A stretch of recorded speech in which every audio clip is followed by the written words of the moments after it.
I have made $1.6 million selling polymer clay food charms since I started doing this full-time in 2012. I now only work on this business on average 5 hours a week, and it's making me 6 figures in annual sales. So how do I make that much money from selling just polymer clay charms? Every year in business, I had a specific focus because it's much more effective to do one thing well than to do a mediocre job at a lot of different things, right? So one year I would focus on just Facebook, another year I would do just Instagram or TikTok or blogging and so on. I have tried all the things. I know firsthand what works and what doesn't, and I will share that with you. There are really only a handful of things that helped me get to 6 figures. What are those things? Social media didn't really matter, and it still doesn't for me. But what did and what consistently brought me from just a few sales every few days to having multiple sales every single day has always been doing media outreach. That is, I get my products on the pages of print magazines or in blogs or websites that get a lot of traffic like BuzzFeed or Huffington Post. It is entirely free to do aside from the occasional cost of making some product samples and shipping it to the magazine. And what was even more amazing was it wasn't temporary, unlike social media where I have this constant pressure to crank out post after post, which only live for like a few hours and then it gets buried by other people's posts. I went from one level, like making a few $100s, maybe $1,000 on a good holiday month, to an entirely different level in my business because of being featured in the media.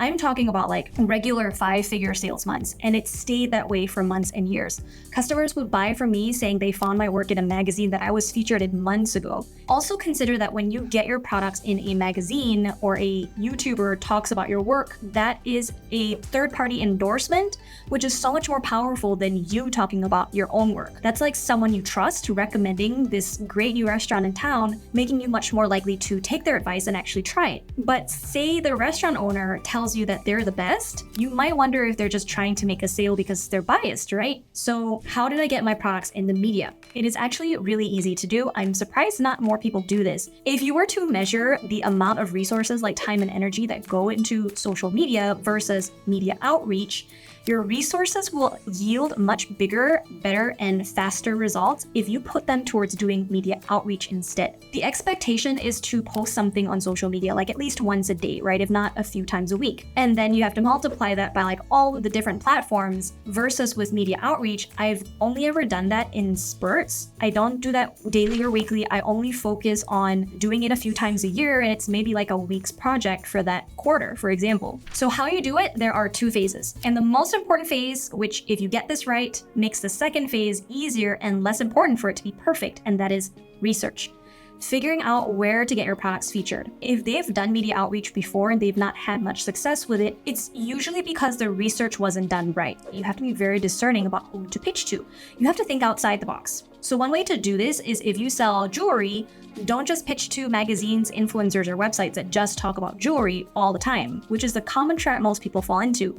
It's the obvious choice, right? But that makes it so much more competitive and therefore harder to get results from. You need your pitch and your product to stand out, and in order to do that, you have to pitch outside of your niche. For example, I sell scented food jewelry. I could pitch to jewelry places, but I don't have much success doing that. But I can pitch to places that talk about perfume or fragrances as a topic, or food, lifestyle, kids, parenting. I have a s'mores necklace, so I might pitch that to a outdoor camping magazine. So you really do need to be creative here, and you will see a lot more success. Then the second phase is writing the actual pitch and follow up to the magazine.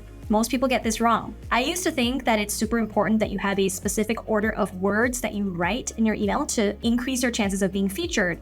But over the years, I've seen that your pitch can be mediocre, but if you've done your research right, they won't care because they're going to fall in love with your product regardless. Having said that, writing a good pitch is within your control, so why not spend a bit of time to make sure it's good, right? The problem people tend to have with pitching is they come from a place of desperation and neediness. Please feature me. I need you to feature me. This is me. It's very self-absorbed, and you're not coming from a place of service when you do this. Instead, you really want to make it about about them and how you can serve them, which really just means do your research well and you've already done the work of serving them. You've essentially ensured that you are a product they will very likely find appealing to introduce to their audience or readers, and that is extremely valuable to them because that's their job and they're always looking for products to show to their audience. Media outreach has really helped me spread the word so quickly and easily to millions of people for free, and I am not exaggerating. If you need a deeper dive into how to do media outreach, I go into much more detail in a free workshop that I teach. There is a link in the description below, so go watch that after this. Now, once I built my business to a full-time income level, I started having the cash flow to invest in other forms of marketing. And so doing things like paid advertising on Facebook and Instagram was the second biggest lever for bringing in sales for me. I already knew my products sold well to the right audience, and now I had the budget for it, so that enabled me to jump into doing ads. These days, I don't even do much media outreach anymore personally. I have an assistant that does it for me, and she does like 20 pitches for me every month. Even though I use a lot of paid ads, here's why I don't necessarily recommend it to most shop owners. Paid ads requires a lot of testing before you even see any sales come out of it, and you need to always be doing it. You can't treat it like something you start and stop whenever you like. So it is extremely risky for most people. Only do paid ads if you are already making healthy sales organically for free, you have a consistent budget for it, and you're willing to take the time to really learn how to do it well. Pretend your business is like a garden. Organic sales that you've gotten for free are like the healthy plants that have already sprouted, right? Paid ads are like the fertilizer. If your garden is already growing, the fertilizer can help it flourish even more. But if you haven't planted anything, no amount of fertilizer will make anything grow. Paid ads will only amplify what is already happening in your business. If your business has 0 sales right now, you are going to keep getting 0 sales, even if you do ads. But say you're already regularly getting 10 sales every month from your own organic forms of marketing, then ads has the potential to get you 50 sales, 100 sales, even 1,000 sales if you have the budget for it. That's not to say that you can have a totally brand new shop and fail doing ads. It is absolutely possible. You just need to know how, which goes back to the whole thing about taking the time to learn how to do it right. So that's the how. Now let's talk about where I sell my charms. Do I sell on Etsy? Is that a good place to set up shop? Most people make this huge mistake. Think of it this way. They invest a ton of time, energy, money into a rental house, which is essentially what Etsy is. You invest in making it cozy, you invest in growing a garden and making it your own, except deep down, you know it's not really your own house. It's your landlord's house. And every month when you're paying for rent, your landlord is growing their equity and you have 0. And if your landlord decides to kick you out, they can. Just like how Etsy can just shut down your store at any time and it is out of your control. So what is the alternative? Now, don't get me wrong, renting isn't bad, and depending on where you live, it makes financial sense, like how some people don't want or need to make money from selling their work. Then by all means, Etsy is totally fine for them. But if you want your business to pay you a meaningful income, one day quit your job, work from home, doing what you love, you need to invest in your own house that you buy. In other words, have your own website. I built my own site using Shopify, and yes, buying a house is a higher barrier to entry. For a lot of people, it is recommended to put down a 20% down payment, just like how having your own website requires you to pay a monthly fee, even if you haven't made a single sale yet. But the advantage is your house is your own. You control it. You can do whatever you want with it, just like with your own website. No one can take it away from you, and the more you invest into your house or your website, you just keep stacking equity into your own name over the long term. So you keep reaping the rewards of whatever you invested in years ago for promoting your business. That's why selling on Etsy often feels a lot more like this roller coaster. We're never sure when the next sale is going to come in. One day you might be getting a ton of sales and the next it's completely quiet. That's because you have far less control over Etsy than you do with your own website. Your own site might take longer to get started, especially if you don't know what you're doing, but you get to have more stability and long-term success. And I would choose that any day over the Etsy roller coaster. So I do have an Etsy shop and I do sell on there quite a bit, but I don't focus my attention on building up my Etsy shop. So many people start selling on Etsy and then they struggle to make sales because it's too competitive. And you're often neck and neck with other shops that live in countries where the value of their currency is so low that they can afford to charge much lower than you, or they're just hobbyists and they're just not priced right. Whereas you're actually trying to make a living from your business. I have made a lot of sales from Etsy. I have made $114,000 in sales on Etsy since I started my shop. But here is what I do instead that made a huge difference. I focus on selling directly on my own website, and I use Shopify. I have made almost $1.7 million selling my charms on my Shopify site. That is 14.89 times more money from my own website compared to Etsy. Most people start selling on Etsy and then they struggle to have their own website because, of course, managing Etsy is more than enough work for you to do. There's no time to do anything else, but now you're stuck with Etsy and it's so hard to switch gears to something else. If I had put all my eggs in the Etsy basket at the start, I really don't think I would be seeing 7 figures of sales from selling my charms online. Now, I'm not saying don't ever sell on Etsy, okay? Etsy can be great, but don't just sell on Etsy alone, and it shouldn't be your primary focus. So how did I continue to make 6 figures in sales every single year for over a decade? My shop isn't just a trend, or it didn't ride some social media viral wave. So how was I able to achieve consistency in my paycheck year after year? In the early days, I also did this one thing that I feel many other shop owners don't do. Something I see a lot in Facebook groups or Reddit threads is people complaining about their customers. Lost packages, customers leaving them 1-star reviews because the customers themselves didn't read the description properly, so it wasn't the shop's fault. Customers being super rude. But I'm often shocked at how many people respond in a very defensive way. I think it's easy to feel like the customer is taking advantage of you or being disrespectful, and so the knee-jerk reaction is to defend ourselves, right? I understand that. We work so hard to make our products, promote our shop. I get it. Here's the thing.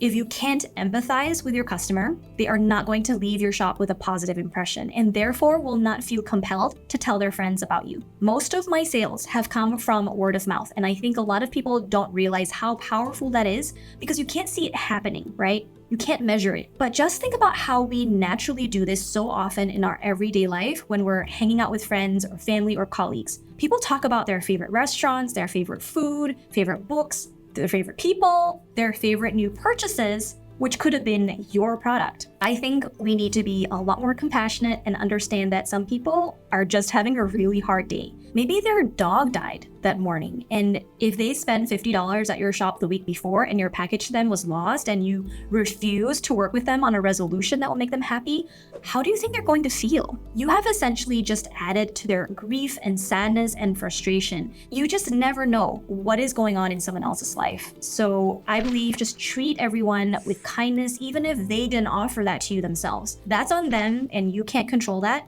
But we can absolutely control how we respond, right? It's a huge part of my philosophy to do whatever we can to make our customers happy, even if it means we are losing money on a customer and not making any profit. That to me is worth it. On average, I'm still making money from my other sales that I'm getting, but I also know that this is going to make an impact on the other person. They're going to feel it and they'll want to tell people about my shop. Now, I don't practice kindness just because of that, but because I just don't want to focus on expanding negativity. Now, these days, since we are doing well, of course, if I have a very difficult customer that is completely unreasonable and nothing we do can make them happy, we often just give a full refund and just call it at that. But try to save that for the absolute last resort if you can, especially in the beginning. So many of my customers come back to shop from me again and again, and it is because of this. If you care about your business, you have to set your own ego aside or it's going to get in the way of your growth. Now, I sell 6 figures worth in charms every year. That is a lot of charms, and do I make them all myself? I'll get to that in a bit, but first, how did I go about creating designs and products that were guaranteed to sell? In the earlier years of my business, many of my initial sales were custom orders. People would come to my shop and see what I could do, and then they would email me or message me to ask if I could do this other thing instead. If I felt I could pull it off, I would do it. And if the item turned out really good,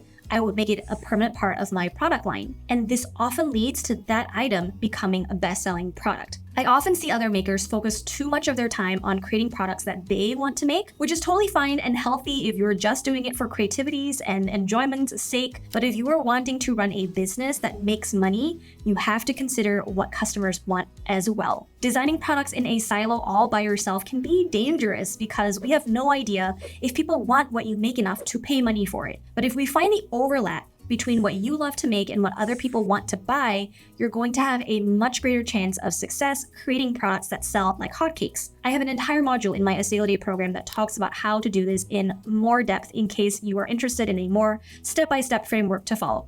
Now, let me ask you this. Which do you think sold more often and generated more revenue? A $28 necklace or $49.99 for the same item. I'll tell you in a bit. In order to make six figures in sales selling polymer clay jewelry, I had to charge accordingly and be very strategic about my product pricing. I would have to work a lot more if my prices were lower. Right now, a necklace I sell is on average $30 to $40, and that's considered high for being just polymer clay jewelry. Most other shops selling similar items charge a fraction of what I charge. Imagine if you were only charging $15 per necklace, you would have to work twice as much to make charms to get to the same amount of sales as me. So many people think that in order to make more sales, you need to charge lower prices to make it easy for people to buy. And this can be true in some circumstances. But generally, I've also seen that most of us artists are not charging enough for our own work. Charging less isn't going to solve your sales problems, nor is it going to get you to six figures without a lot of work. I did some pricing tests recently, and $49.99 was the price that sold more necklaces for me and made me more money than selling the same item at $28. Now, I'm not saying go out there and double your prices right now, because I definitely had pricing pushback in the earlier years of my business. People would often balk at my pricing, saying it was too expensive for what it was. And it really took some strategy to get to those higher prices. People buying my necklaces are usually moms, aunts buying gifts for little girls, and they just couldn't justify paying more than 10 to 15 bucks for something that they thought would break in a few days. This was an ongoing problem that I managed to fix by answering that question. How can I justify a higher necklace price? So I spent a long time working on this from the inside out. I started with getting higher quality chains that were beautiful and sturdy. Rather than buying from regular suppliers, I got them custom manufactured with my exact specifications. I switched from using Sculpey 3 brand of polymer clay, which is easier to work with on the hands because it's softer, but it's far more brittle after you bake it, so it breaks more easily. Now I use Primo polymer clay, which is harder to work with, but produces a charm that doesn't break as easily. I did a rebrand and changed my logo into something that once looked really cutesy and in a way juvenile, which makes you feel like it's lower quality, to a logo that's more elevated and sophisticated, like a French patisserie, which appealed to a more affluent customer. So you can see how these different things increase the value of my product so that when you see a higher price point, you're not thinking, oh, that's too much. You're thinking, that price makes sense.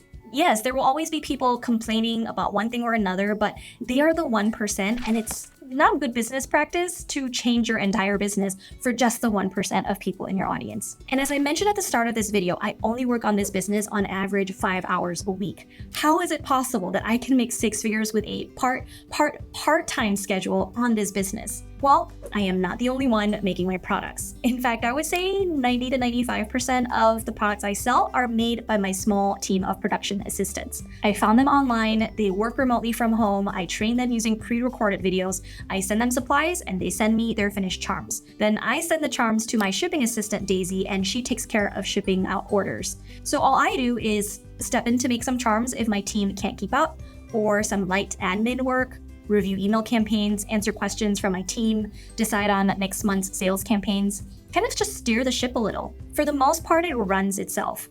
And if you're someone who's at that level in business where you're ready to start delegating because you want to grow or you can't keep up with orders and you want some mentorship around that, send me a DM on Instagram at Creative Hive Co. with the words Shop Studio YouTube. I'm starting a new experience where I work closely with a few shop owners on how to get to that next level in their business. My goal is to help you add $10,000 to your shop every month.